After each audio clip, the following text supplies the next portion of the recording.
Alright guys, Man United have just beaten Aston Villa by a goal to nil in the FA Cup, and there was definitely a better side, and it wasn't the side that won. United took the lead early on through a McTominay header from a Fred cross. It was a very well delivered and taken goal, but after that I thought Aston Villa were by far the better side. Ollie Watkins hit the bar in the first half, coming from a Victor Lindelof mistake. Watkins probably should have scored, to be honest, or at least, well, yeah, he should have scored. He had to score, really. He did well to get into the position to get the shot off, but the shot just wasn't very good. But Villa did have quite a few chances throughout the game, and that was probably the pick of the bunch. But yeah, Villa were definitely the better side, and they got their goal in the second half to equalise, and it was ruled out for a foul, I believe. First of all, they were saying it was handball by Danny Ings. It wasn't. He headed it onto his own knee. There was no touch of the hand. Second of all, they were saying offside when Concert played it across goal. And it looked like Watkins might have got a touch on it before it went to Ings, and then they showed the replay. Watkins clearly doesn't touch it, so there was no offside. And then they pull it back a bit further, and Cavani's sort of running towards Concert, and he's run straight into Jacob Ramsey, and he's run into him and fallen over.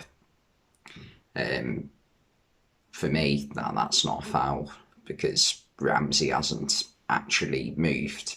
He doesn't have to move, he can stand where he wants.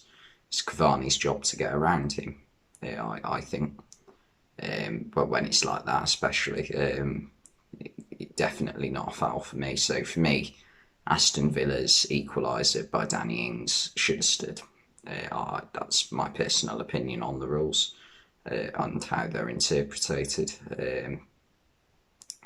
But yeah, Villa did get quite unlucky today. David De Gea made a few good saves. Villa did also have the ball in the back of the net again. This time, Watkins got on the end of Danny Ings' chip. De Gea got a touch on it, sending it wide, but Watkins got there just before it went wide, turned it in, but it was given offside. And this one, it was rightly so. Ings was definitely offside. It was clear and obvious. Although the linesman didn't give it actually at the time. They did have to use VAR. But yeah, Villa will feel very disappointed with this result, considering how the game went. They did have some really outstanding performances. I thought all three of the midfielders for Villa today were on form. John McGinn had a terrific game. Jacob Ramsey was making a lot of things happen, especially in the second half. Douglas Luiz was solid as usual. And even in the first half, Emi Buendia, who hasn't had the greatest start to his career at Aston Villa, he had quite a good game. He was making quite a lot of things happen, creating chances, getting a few shots off. Watkins also had a good game. I thought the one player for Villa who, in attack, who wasn't quite at it was Danny Ings. I thought his first touch was a bit off at times today. Same with Matty Cash at right back. They both had a bit of a poor first touch throughout the game today.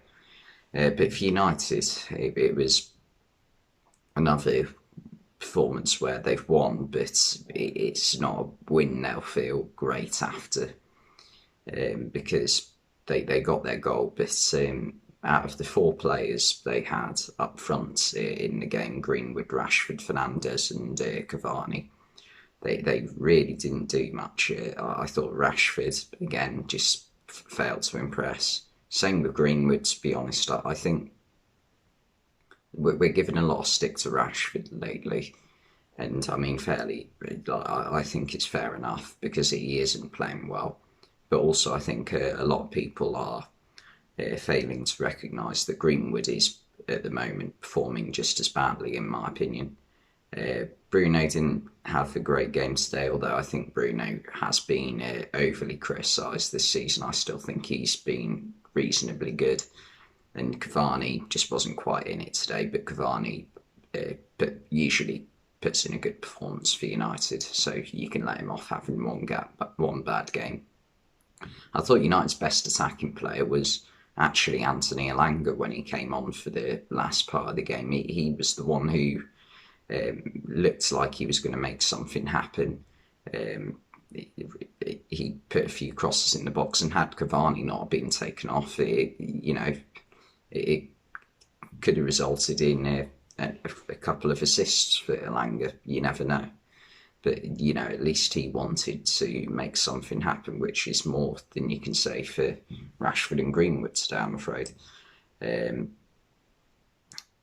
I also thought it was too easy for Aston Villa to sort of get through United's midfield and straight to their defence. United, on another day, could have conceded 2 or 3 goals today. That's just the simple facts, to be honest. Some days you can see, like, you get the rub of the green, and United definitely got that today. But yeah, it was too easy for Villa to get past Fred and McTominay, and I'm not even sure that's Fred and McTominay's fault, because I think they're not the type of players to stop that. You need a Fabinho in there. You need someone who's going to break things up, and then you have a McTominay or a Fred, or even both of them if you need both of them, alongside a holding midfielder who can, stop attacks from happening. They need someone like Wilfred Ndidi like to play the number 6 role, and they just haven't got it. They've got the Nemanja Matic, who, to be fair, whenever I watch him of late, he usually plays quite well, but I don't know, he just doesn't quite have the legs. But I'd still start him because he does give some protection to the back 4, at least, I think. Yeah, but yeah, that's pretty much all I've got to say, to be honest. So thanks for watching, and I'll see you next time.